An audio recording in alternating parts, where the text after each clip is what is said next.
watch this video. Tayo pong lahat ay makakaupo.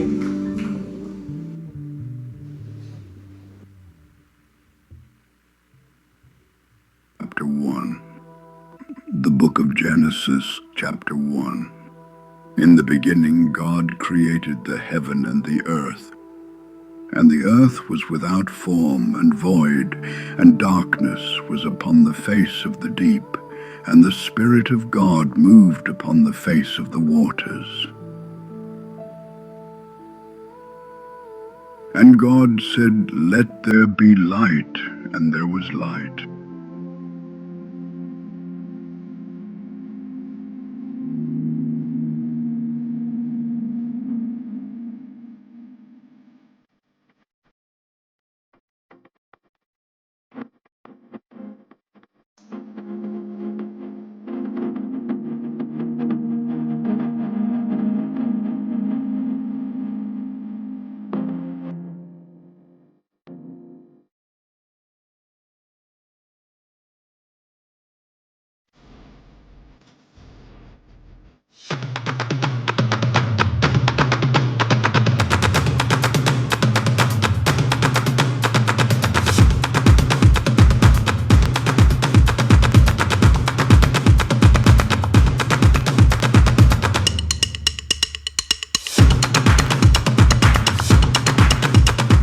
Amen. Praise God.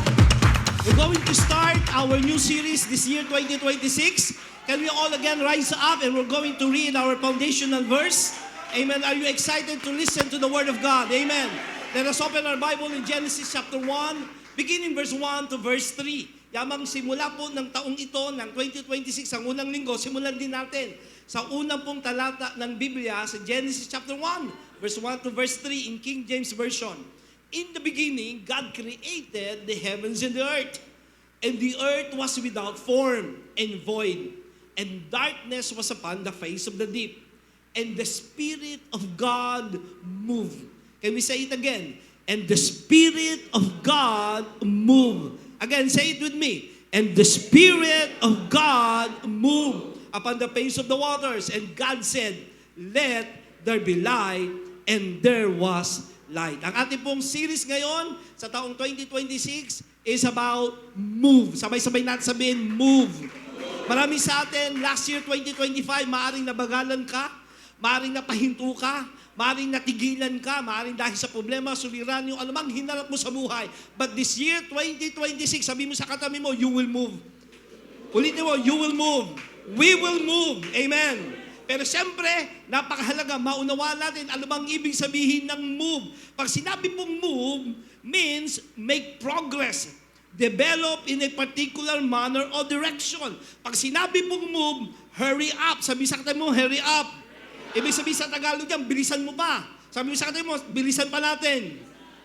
Ibig sabihin, go quickly. Take action. Amen? Sabi uli ng Bible, para po ma-release na natin yung unang topic sa series na Move, balikan natin sa Genesis chapter 1, verse 1 to 3, at yung naka-highlight na word doon, and the Spirit of God moved upon the face of the water, and God said, "Let there be light." Sa una pong series natin about move, we're going to talk about His move. Sabay-sabay natin sabihin, His move. Ituon natin ating kamay pataas, sabihin natin, His move. Hindi yung galaw mo, hindi kung paano ka kikilos sa taong nito, kundi kung paano kikilos ang Diyos. Before there was light, before there was light, order, before there was beauty, there was the move of God. Again, say it with me, His move. Tayo lahat ay muling manalangin. Can we again pray, Lord, thank you for this series, O God. And we believe that your word is very powerful, O Lord, na nagbabago ng aming direksyon, nagbabago ng aming buhay. Maparangalan ka, maitaas sa mensaheng ito. Sa pangalan ng Panginoong Yesus, ang lahat ay magsabi ng Amen and Amen. Sige po, sabi mo sa katabi mo, His move. Again, His move. Tayo pong lahat ay makakaupo. Praise God. Malinaw na sinabi ng Bible, sa unang book ng Bible, at anong nilalang ng Diyos ang lahat ng bagay, mula sa chaos, mula sa kaguluhan, mula sa kadiliman, ay nandoon agad ang pagkilos ng Diyos. Nandiyan kayo? So if we want this year na magkaroon tayo ng breakthrough. Gusto natin ng kaayusan, ng kaliwanagan. Kanya kayo? Kailangan muna ng pagkilos ng Diyos. Because God's move always comes before man's breakthrough. Bago magkaroon ng breakthrough sa ating buhay, I believe lahat tayo nagnanasa yan. Lahat tayo nagnanais na this year, Lord, magkaroon kami ng breakthrough. Sino magsasabi dito gusto niya ng breakthrough this year? Pero bago ang breakthrough, kung paano nilalang ng Diyos mula sa kaguluhan, mula sa chaos, mula sa kadiliman, ay nagkaroon ng lahat ng bagay. Nagkaroon ng order because the Spirit of God is moving. Ay, di lang yun? Amen. Ulitin ko, maaring last year o maaring matagal ng mga panahon na ikaw ay natigilan, nabagalan. Ikausap mo ba ako ngayon? Maaring sa nakaraang mga taon, ikaw ay parang na-freeze. Walang nangyayaring development sa'yo. Hello? Sabi mo sa katabi mo, kapatid. Sige, kausapin mo siya, sikuhin mo, kapatid. Ikaw ang topic ngayon, ha? Kaya makinig po tayo. Amen? Tanggapin natin ang naisabihin ng Panginoon sa atin. Amen? So, bago magkaroon ng breakthrough, malinaw po, kailangan munang may pagkilos ng Diyos. Hello? So, ngayong taong ito, yamang ito ang unang linggo ng taong 2026, pinapaalala ng Diyos sa atin, huwag kang gagalaw nang hindi mo na gumagalaw ang Diyos. Huwag mo siyang pangungunahan. Hello? Dahil marami ng pagkakataon sa buhay natin, ikaw ang nanguna, ikaw ang nasunod, hello? Ikaw ang gumawa, palpak lahat ng bagay. But this time, His move naman. Dahil kapag ang Diyos ay kumilos, when God moves, listen to this, when God moves, God will bring direction. Sabi mo sa katabi mo, when God moves, He will bring direction. And direction is not found in plans. Direction is found in God's presence. Ang direction po ay hindi sa plano. Marami sa atin, bago pa matapos ang taong 2025, maaaring nung December 31, maaaring nung December 29, maaaring nagmumuni-muni ang ilan sa inyo. May mga sinusulat na kayong planong gusto nyong gawin sa taong 2026. Meron ba dyan? May gusto kang simulang business, maaaring simulang relasyon, maaaring simulang magagandang bagay na gusto mo mangyari pa sa buhay mo. Lalo sa ating mga nakakaedad na, minsan, tinitignan natin, kaunti na lamang ang ating oras. Hello? Yung iba dito, naghahabol pa ng mga pangarap nila sa buhay. Pero bago tayo kumilos, listen mga kapatid, napakahalagang makita natin saan ba kumikilos ang Diyos. Hello? Makita natin paano at saan siya kumikilos. Kasi nandoon ang pagpapala. Nandoon ang direksyon. Wala sa plano mo. Nasaan? Nasa pangunguna ng Diyos. Exodus chapter 13 verse 21. Sino naiintindihan ng mensahe ngayong araw na ito? Ulitin mo, sabi mo sa katabi mo, His move. Hindi yung move mong gagawin. Hello? So simulan natin ang taong ito ng unang-unang puso natin, Lord, kikilos kami ayon sa kilos mo. Pwede man sabay-sabay natin sabihin niya, taas ang ating kamay, Lord, kikilos ako ayon sa kilos mo. Okay, Exodus chapter 13, verse 21. The Lord went before them by day in a pillar of cloud, and by night in a pillar of fire, to give them light so that they could travel by day or night. So, tingnan natin itong talatang ito. Ito yung kwento o sinabi ng Bible tungkol sa Israel kung saan nung sila inialis ng Diyos sa Egypt, pinangunahan sila ng haliging apoy sa gabi at haliging ulap sa umaga at yun ang nagbibigay ng direksyon sa kanila. Nandiyan kayo?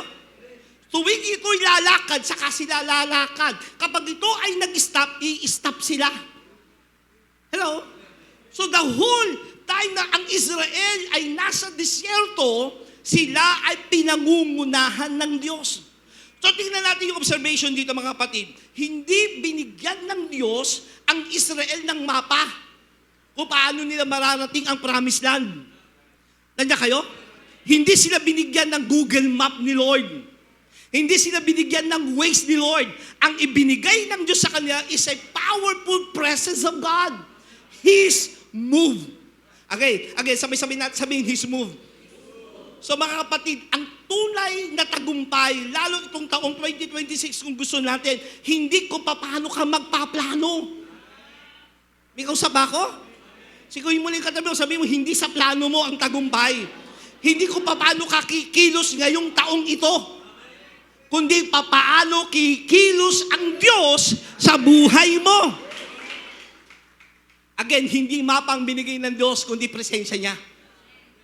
At tuwing kikilos at gagalaw, doon din kumikilos ang Israel. Basahin natin sa Tagalog. In Numbers of Bilang chapter 9, verse 17 to verse 23. Tingnan niyo po itong talatang ito. Tuwing aalis ang ulap sa ibabaw ng toldang tipanan, ang mga Israelita ay nagpapatuloy ng kanilang paglalakbay. Kung saan ito tumigil, doon sila nagkakampo. Nagpapatuloy sila o tumitigil sa paglalakbay ayon sa palatandaang ito ni Yahweh. Ano yung palatandaan? Kung i-stop ang haliging apoy, yung haliging ulap, doon lang sila i-stop. Kung ito'y aabante sila. Hello? Ganoon nila ginawa ang kanilang paglalakbay. Hindi sila lumakad habang nasa ibabaw pa ng tabernakulang ulap. Hindi sila lumalakad kahit na magtagal pa ang ulap sa ibabaw ng tabernakulo. Hinihintay nila ang hudyat ni Yahweh. Okay? Amen ba? O, eto, maganda lang agad reminder, ngayong taong 2026, hintahin natin yung hudyat ng Diyos sa atin. Ulitin ko, paalala ko lang po, marami sa inyo, kaya marami tayong palpak na nangyari sa mga nakaraang taon. Kasi bakit hindi natin hinintay yung hudyat ng Diyos? Hello? Kumilos ka sa sarili mo. Hello? Sabi rito ng Bible, kung paano kikilos ang ulap, saka sila kikilos. Kapag ito ay yung mag-stop, i-stop sila. Verse 20. Kung minsan, ang ulap ay ilang araw nasa ibabaw ng tabernakulo. Ayon sa kalooban ni Yahweh, sila'y nananatili sa kampo at ayon din sa kalooban ni Yahweh, sila'y nagpapatuloy sa paglalakbay. Kung minsan, isang gabi lamang ito sa ibabaw ng tol ng tipanan at kung minsan na may maghapon magdamag. Kapag pumapaitaas ang ulap, sila'y nagpapatuloy. Verse 22 to verse 23. Kahit tumagal pa ito ng 2 araw, 1 buwan o mahigit pa, hindi sila lumalakad. Pansin niyo ba yon? Hello? Pwede ba sabihin mo sa katabi mo, kapatid? Kausapin mo ng dahan-dahan. Kapatid, this 2026, huwag kang makulit. Hello? Pala-desisyon ka sa buhay. Hello? Marami sa atin pala-desisyon. Kaya nagkakapalpak-palpak. Kumilos tayo, ayaw ko pa paano kikilos ang Diyos. Ulitin ko, wala sa plano mo ang tagumpay. Nasa pagkilos ng Diyos. Are you with me, church?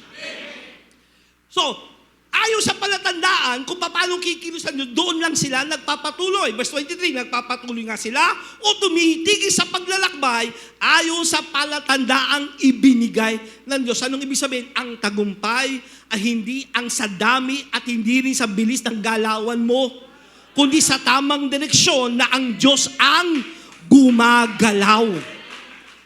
Hello? Ulitin ko. Para maintindihan natin, magandang simulan natin ang taong 2026 na ang Diyos ang gumalaw. Sinong gusto yung taas ang kamay? Again, sino yung gusto yung magsabi ng amen? So tandaan natin mga kapatid, hindi kung paano tayo kikilos at gagalaw. Because skills without direction will equals frustration. Energy without guidance, burnout. Amen? Kahit ang galing mo, marami kang plano, talented ka na, ikaw na. Hello? Pero kung walang direksyon ng Diyos, mapupustrate ka lang.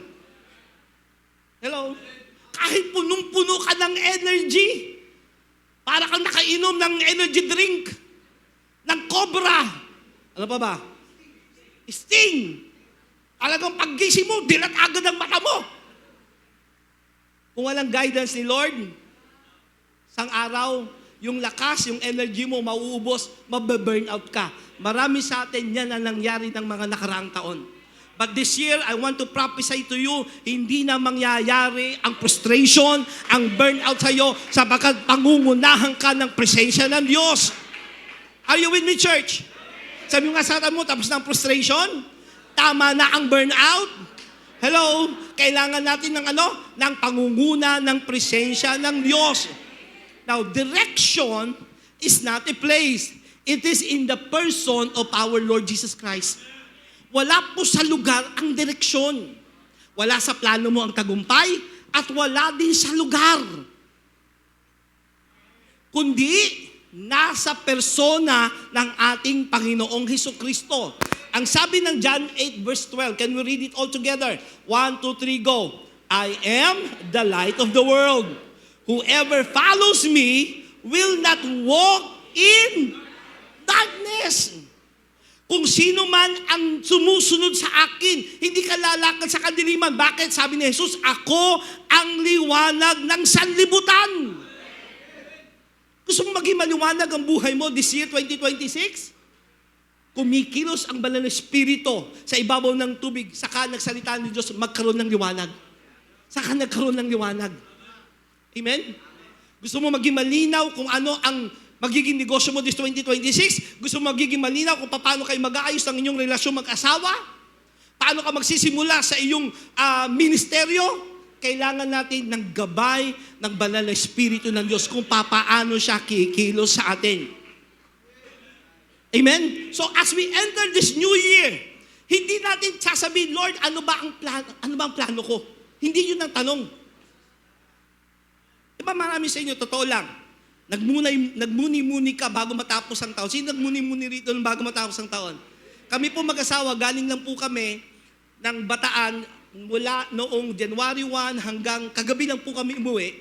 At habang nandun ako sa dagat, inaamoy ko yung simoy ng masarap na hangin, tinatapakan po namin yung sun, napakaganda ng lugar na aming pinuntahan, nagmumuni-muni din ako. At iniisip ko, ano ba yung mga nangyari ng taong 2025? Sabi nga ni Mami, most challenging year sa amin po mag-asawa itong taong 2025. Pero pinaalala sa akin ng Diyos, habang nakatingin ako sa dagat at ito ay umaalon, kumikilos, naalala ko yung sinabi ng Bible, and the Spirit of God moved. Kaya po naisilang itong series na ito. Kailangan natin ng pagkilos ng banal na Espiritu ng Diyos. So wag mong sabihin na, Lord, ano ba plano ko? Hindi ko ano yung plano mo eh. Kundi, Lord, saan ka ba gumagalaw? Amen? Sabi mo sa katabi mo, hindi sa plano mo. Ulitin mo, hindi sa plano natin. Kundi ang tanong natin, Lord, saan ka ba gumagalaw? Because when God moves, clarity replaces confusion. Pagka may pagkilos ng Diyos, nawawala ang confusion. Marami sa atin confused ng mga nakaraang panahon. Hello? Amen ba? Ano bang gagawin mo sa taong nakaraang mga taon? Minsan, tinatanong mo, pati sa taong ito, 2026, mag-a-abroad na ba ako? Punta ba kami ng probinsya? Bibili ba kami ng lupa sa paso? Anong gagawin namin? Di ba? Sa mga kabataan naman, sasagutin ko na ba siya? Bililigawan na ba ako? Marami sa atin confused. Hindi malinaw kung anong gusto natin gawin. Pero inuulit ko, magsisimula hindi kung ano ang plano mo. Naintindihan niyo ba yon? Kundi saan ba gumagalaw ang Diyos. At dahil sa paggalaw ng Diyos na yon, nandoon ang confusion, nandoon ang kapayapaan, nandoon yung tinatawag na alignment, nandoon ang katagumpayan, nandoon ang breakthrough. So when God moves ahead of you, you don't need to fear what's behind you. Kapag ang Diyos ay kumikilos at nangunguna sa iyo, huwag ka matakot sa iyong nakaraan. Hello? Amen? Marami sa atin hanggang ngayon nakatali ka sa iyong nakaraan. Natigilan ka sa mga bagay na nangyari sa iyo ng nakaraan. Nasaktan ka, nasabihan ka, kung ano-anong narinig mo. Hello?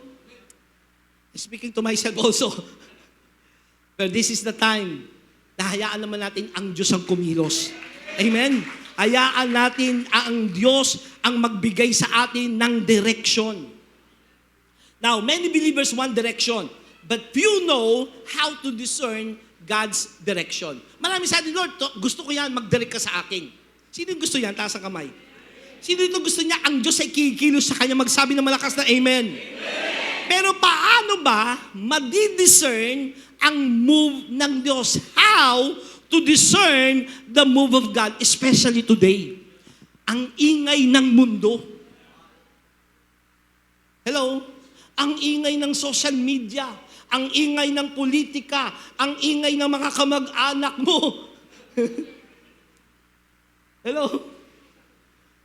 Ang ingay ng iyong kapaligiran. Marami sa atin nalilito na kung ano at paano natin madidiscern ang pagkilos ng Diyos. Now listen, God did not remove guidance. He internalized it. Hindi inialis ng Diyos ang kanyang pagkilos. Anong ibig sabihin? Kung napansin niyo po sa talatang ating binasa sa Numbers, ang haliging ulap at ang haliging apoy ang nagiging palatandaan ng kanilang paggalaw. Hello? Tama? Kapag ang haliging ulap o apoy ay umakyat sa tolda, kikilos na sila. Ayan na. Naku, umangat na yung ulap, umakat na yung haliging apoy. Sisimulan na silang mag-impake. Sisimulan na lang kalasin yung kanilang mga tent nila. Kasi lalakad na sila. May pagkakataon, isang oras lang lalakad sila. May pagkakataon, isang gabi magdamag, lalakad sila. Nandiyan kayo? May pagkakataon naman, umi-stop ng isang linggo, isang buwan o higit pa. Nandiyan kayo? Ngayon, maaaring isipin ng iba sa atin, di si Lord palang naging dahilan bakit inabot ng 40 years ang pag-stay nila sa disyerto, ang Israelites. Nandiyan kayo?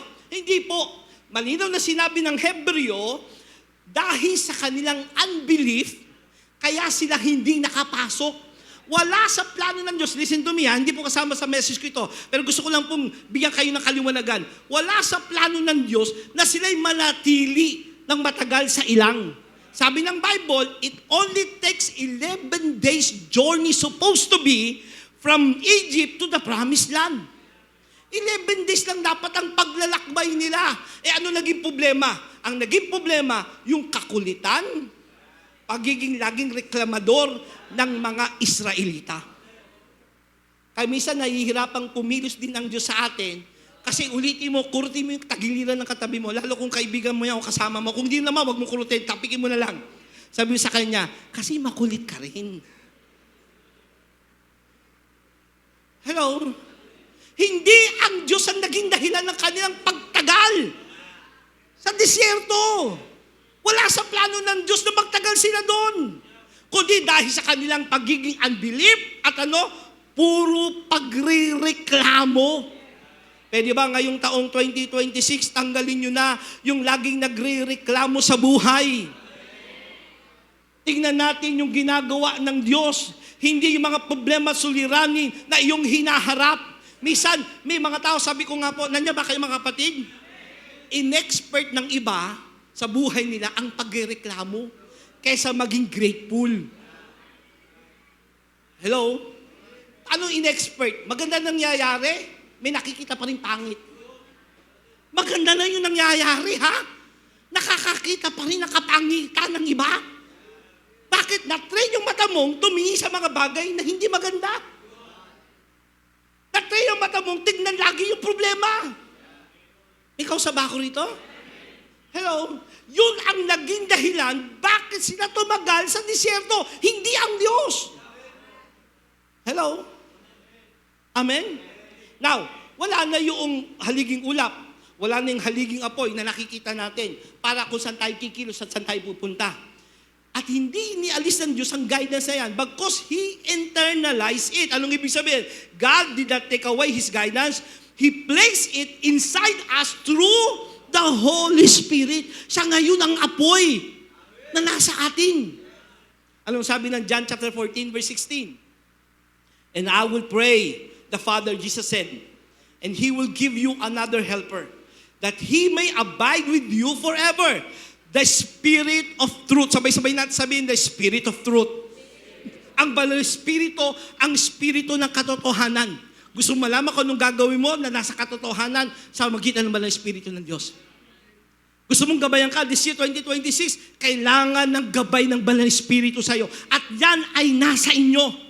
Anong sabi dyan? The Spirit of truth, whom the world cannot receive, because it neither sees Him or knows Him. But you know Him, for He dwells with you and will be in you. So, ang Holy Spirit nasa atin. Hawakan nga natin yung ating mga tiyan. Yan. Nasa inyo ang Holy Spirit. Okay? Nangungusap siya, nagsasalita siya, naggagabay siya sa atin. Hello? Kailangan mo makipag-communicate, makipag-usap, mag-commune. Magkaroon ka ng devotion sa Holy Spirit na, Lord, anong gagawin ko sa taong 2026? Pangunahan mo ko. Gabayan mo ako. Hello? Magbigay ka sa akin ng liwanag kung paano ko lalakbay. Hello? Now, ang Holy Spirit na nasa atin, huwag ka mako-confuse. Kasi He's the Spirit of truth. Amen? Now, how to discern the move of God through the Holy Spirit? Paano natin madi-discern na ito nga ay galaw ng Diyos sa atin? Na pinangungunahan tayo ng Banal na Espiritu ng Diyos. Naintindihan nyo? Kasi ulitin ko, this year 2026, napakahalaga mga kapatid, mga magulang, mga kaibigan, hindi yung plano mo ang manguna. Ha? Tama? Yung plano mo, nagiging eroplano eh. Hello? Yung plano mo, pumapalpak eh. Kundi, paano siya kikilos, hindi paano ka gagalaw. His move. Paano ngayon madidiscern to the Holy Spirit na ito nga yung pinagagawa ng Diyos sa atin this year? Sinong gusto yon? Sinong gusto ma-discern? Paano kikilos sa taong 2020 sa magitan ng pangunguna ng Banal na Espiritu? Number 1, through the Word of God. Why? God's move never contradicts God's Word. Paano malalaman ito ay pangunguna ng Banal na Espiritu sa buhay mo? Na nililid ka ng Holy Spirit sa pamamagitan ng Kanyang salita. Sapagkat kailanman, mga kapatid, hindi ko kontrahin ng Diyos ang Kanyang salita. Kaya sa bawat paggalaw mo, sa bawat desisyon mo, sa bawat pupuntahan mo, kung wala yan at hindi ayon sa salita ng Diyos, hindi agad yan move ni Lord. Hello? Amen? Nangangarap kang yumaman. Sumagana pa this year, 2026. Sinong gusto yun? Taas ang kamay. O magpe-pray ka ba na, Lord, bigyan mo ko ng numerong pagtaya ko sa loto. Managinip ako ng anim ba yun? Oy, alam na alam nung iba. Dati kayo tumataya kasi, no? Kahapon, bigyan mo ko ng 6 na numero, Lord.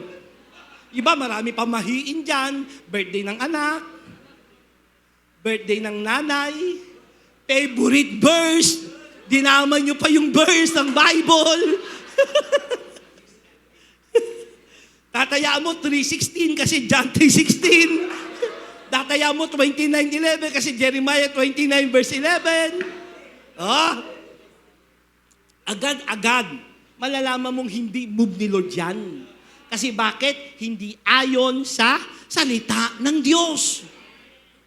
Ano sabi? Hindi iko-kontra ng Diyos ang Kanyang salita sa Kanyang ginagawa. Psalms 119 verse 105. Can we read it all together? 1, 2, 3, go. Your word is a lamp to my feet and a light to my path. Ang salita ng Diyos ang lampara ng ating mga paa. Kanya kayo? At siyang liwanag sa ating daraanan. So yung salita ng Diyos na magbibigay sa iyo, anak, ito ang dapat mong puntahan. Salita ng Diyos. Hindi, ulitin ko, hindi magkokontra si Lord sa Kanyang salita para malaman mong galaw ito ni Lord. It is His move. Pasok lagi sa Word of God. Hello? Pangalawa, how to discern the move of God. Through the witness of the Holy Spirit. Ang Holy Spirit mismo sa'yo, magko-convict sa'yo. Nangungusap ang Banal na Espiritu. Sino dito naniniwala ang Diyos ay nangungusap sa pamamagitan ng Banal na Espiritu ng Diyos? Amen. Magko-convict siya. Sasabihin niya sa'yo, maliit na tinig, mayroong small voice, may conviction sa puso mo, anak, huwag mong puntahan yan. Anak, huwag mong simulan yan. Hello? Anak, huwag mong ligawan yan. Hello? Di ba, deadma dyan, no? Oh, deadma. Iba daw, wala kasing signal ng Holy Spirit, kaya hindi naririnig ang Holy Spirit. Romans chapter 8, verse 16. The Spirit Himself bears witness with our spirit. Magpapatotoo ang Banal na Espiritu sa'yo kung anong dapat mong gawin. Hello? Para malaman mong ito ba'y kilos ng Diyos. Ano uli ang pinag-usapan natin dito? His move. Kasi pag may move si Lord, may liwanag. Hello? Pag may move si Lord, may clarity. Pag may move si Lord, may breakthrough. Pero paano malalaman ang move ng Diyos? Wala nang haliging apoy, wala nang haliging ulap, yung Banal na Espiritong nasa sayo. At ang Banal na Espiritu mangungusap ayon sa salita ng Biblia at sa pamagitan ng conviction niya sayo. Maririnig mo naman ang Holy Spirit eh. Anak, wag mong i-message yan. Hello? May asawa ka na. Nagpapakyut ka pa. Oh. Iba tumitingin sa katabi, oh. Nagko-convict ang Holy Spirit. Hello? At yung conviction ng Holy Spirit, pasok lagi sa salita ng Diyos. Anak, ibigay mo yan. Huwag kang maging maramot dyan. Hello? Tandaan niyo ito, ha? Ito, narinig niyo na rin. Kapag ang Diyos ay nangusap, sa pagbibigay, Diyos yan tiyak. Hello? Pero kapag narinig mong itabi mo, sa'yo yan, laging pang sarili yan o demonyo yan. Lagi ang Diyos magko-convict sa'yo magbigay. Hello? Parang yung isang pare, naalala ko lang isang kwento. Bumili doon sa dirty ice cream. Sa ano ba tawag dyan? Mamang sorbetero. Sabi niya, bigyan mo nga ako ng magkano ba yung ice cream niya, dirty ice cream niya. Gusto kong tikman. Bata pa ako, natitikman ko, matanda na ako, nakalimutan ko na. Paano ba yan? Sige, patikim nga ako niyan. Sumandok ng 2 sandok yung sorbetero. Sabi niya, yan na ba ang halaga ngayon niya? Magkano yan? 20 pesos po. 2 sandok? Ba't ang liit? Kasi po, hindi nyo ba narinig, sabi nung mamang sorbetero, yung akin pong hindi, may doon eh, bell. Pag pinatutunog ko ito, hindi man narinig. Katiting, katiting, katiting. Kaya po, konti lang yan. Bilang may naisip yung pare, sabi niya, boy, yung nagano ng kampana, patugtugin ang kampana. Ang lakas ng tunog, dagdagan, dagdagan. Bakit ba naalala ko yung kwentong yan? Ang Banal na Espiritu, lagi magko-convict ng pagbibigay. Lagi magko-convict ng pag-ibig. Lagi magko-convict ng tama. Hindi ka dadalhin nito sa mali. Laging ayon sa salita ng Diyos. Kaya lang minsan ayaw mong pakinggan. Hello? Amen ba? Ayaw mong pakinggan. Gusto mo yung katiting, katiting. Hello? So the Holy Spirit bears witness. Nagbe-bear naman siya. Nagsasang-ayon siya, nagsasabi siya, nangungusap siya sa atin. Sumunod, how to discern the move of God? Through the peace of God. Bawat galaw mo at pagkilos na ayon sa salita ng Diyos at may conviction ng Holy Spirit, may kapayapaan ka dyan. Hello? 1 Corinthians 14 verse 33, God is not the author of confusion. Ang Diyos ay hindi Diyos ng kalituhan. Lagi ang Diyos magbibigay ng kaliwanagan, hindi ng kalituhan. Para malaman mong ito ay mula sa Diyos at kilos ng Diyos, may salita ng Diyos umaayon. May Holy Spirit nagko-convict, nagbe-bear witness sa'yo. At payapa ka. Amen? Tama ito kasi may peace of mind ka. Hello? Paano pa sumunod? Through godly counsel. Pakinggan mo yung mga tao sa paligid mo na magsasabi sa iyo ng tama sa magitan ng mga pastor, mga lingkod ng Diyos, mga kapwa mo mananampalataya. Lalo mga kabataan, mga magulang nyo, mangungusap sa inyo. Hello?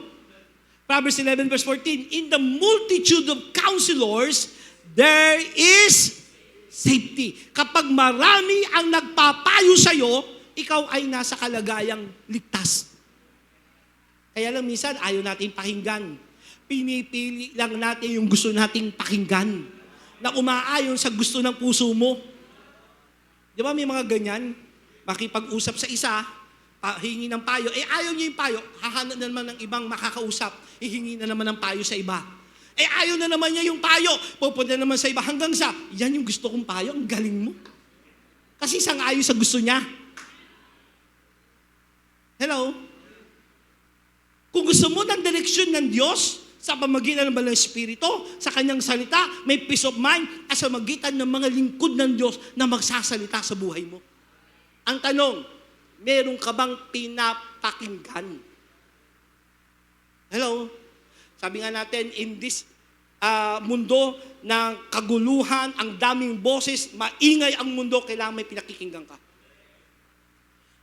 Maraming mapapakinggan pero dapat may pinakikinggan ka. Ano yung katama? May pinapakinggan ka ba? Ako, basta kay Lord lang ako. Si Lord lang ang pakikinggan ko. Narinig niyo na minsan yan? Katwiran ng iba?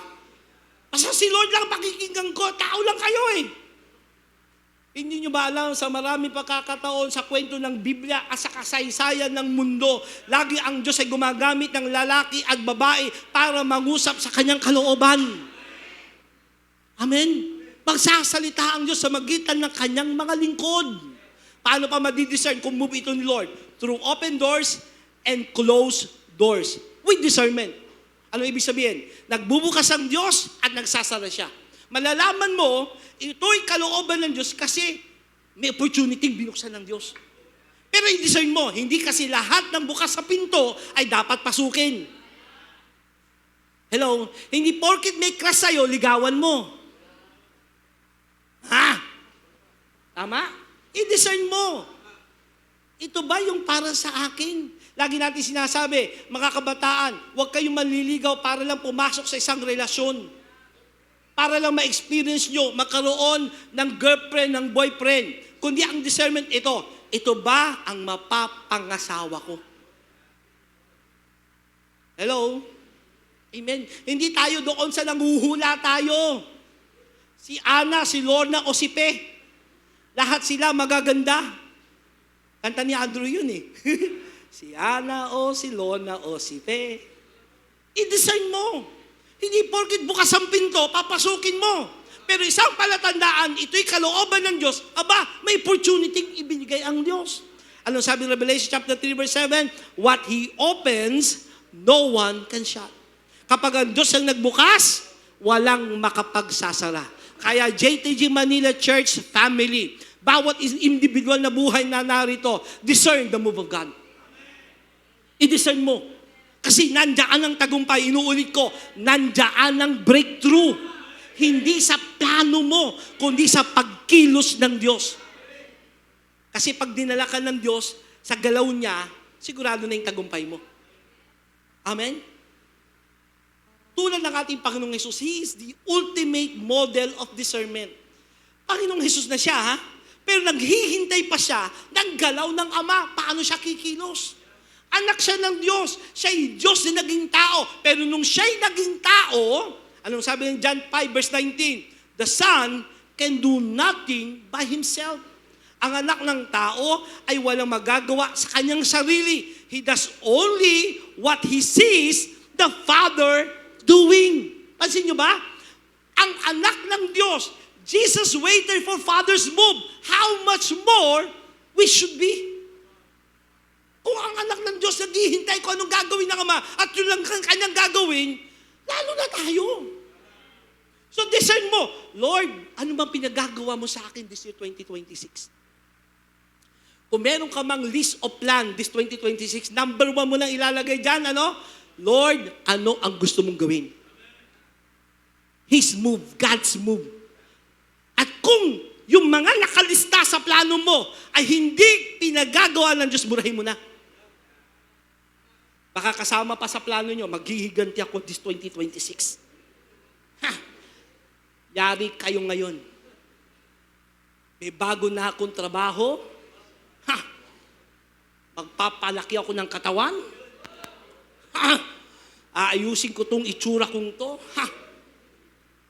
Hindi nyo na ako makikilala. At pagka nakausap ko kayo, huyu kayo sa akin. Hindi plano ni Lord eh. Nandiyan kayo? Kung ano lang ginagawa ng Diyos, yun lang din ginagawa ng Panginoong Yesus, gayahin natin siya.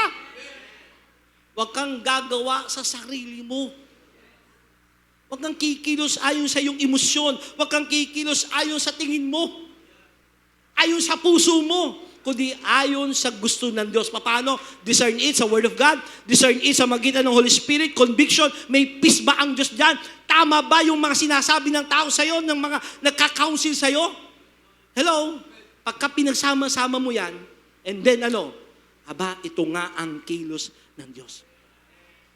Amen. Sige, palapakan natin ng Panginoon.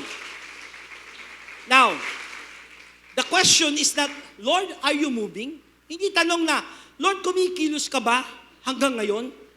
The real question is, are you or are we aligned with this move? Kasi ang Diyos kumikilos. Ang tanong, naka-align ka ba sa Kanya?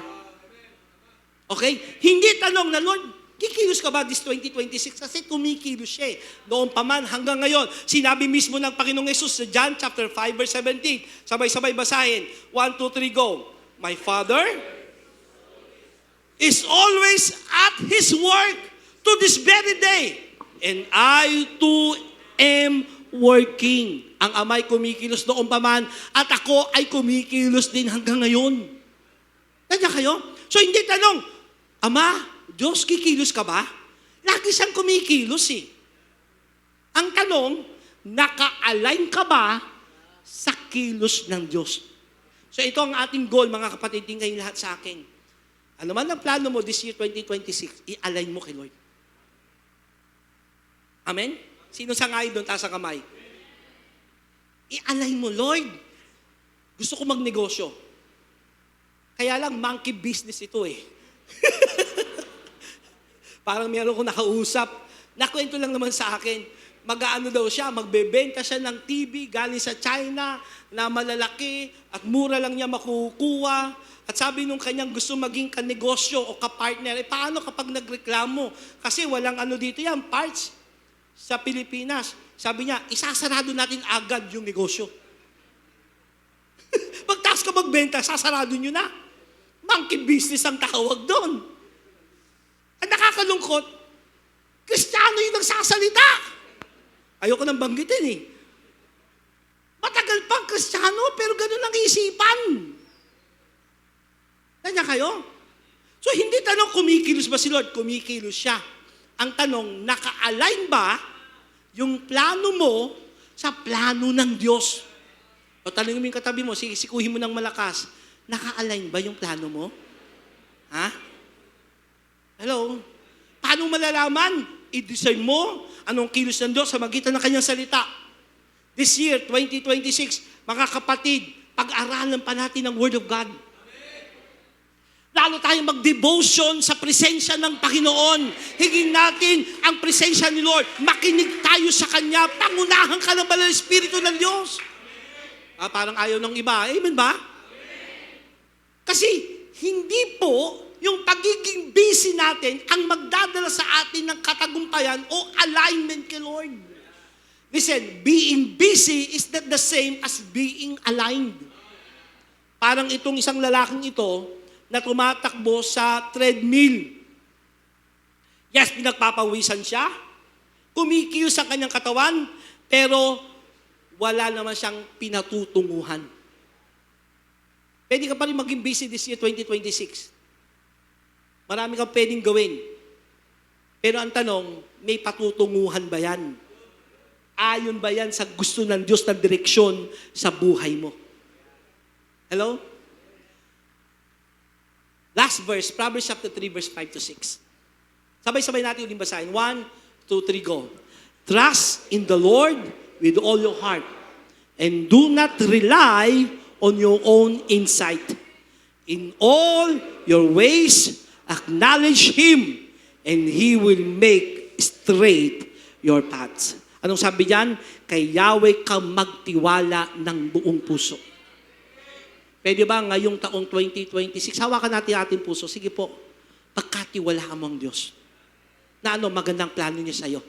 Hindi ka mabibigo sa Diyos. Magkatiwalaan mo siya, anak ka niya, mahal ka niya, at gusto niya yung maganda para sa'yo. Hindi niya pinaplanong ikay bumagsak, hindi niya pinaplanong ikay masaktan. Ang plano niya para ikaw ay maging dakila, magtagumpay. Plano ng Diyos ay maganda sa'yo. Pagkatiwalaan mo siya. Kung hindi mo man nakikita kung saan kumikilos ang Diyos, i-pray mo. Hello? I-pray natin. Ganun din, JTG Manila Church, hindi tayo kikilos, gagalaw, ayon lang sa ating damdamin at gustong gawin. Kundi lagi, mananalangin tayo na, Lord, saan ka ba kumikilos? Lord, saan mo ka gustong dalhin? Lord, paano ang gusto mo sa amin ngayong taong ito? Dahil nandoon ang tagumpay, pagkatiwalaan ng buong puso ang Diyos, huwag kang mananangan sa sarili mong galing. Sabi mo sa katabi mo, alam ko magaling ka, pero mas magaling pa rin si Lord. Amen? Actually, yung galing natin, basura lang kay Lord yan eh. Pagkos yung mga nagmamalaki, yung pa yung binabagsak ng Diyos eh. Magtiwalang ng buong puso sa Diyos, huwag kang mananangan sa sarili mong karunungan. Amen? Always acknowledge God. At anong sabi doon? Ang pangako niya, He will make your straight path.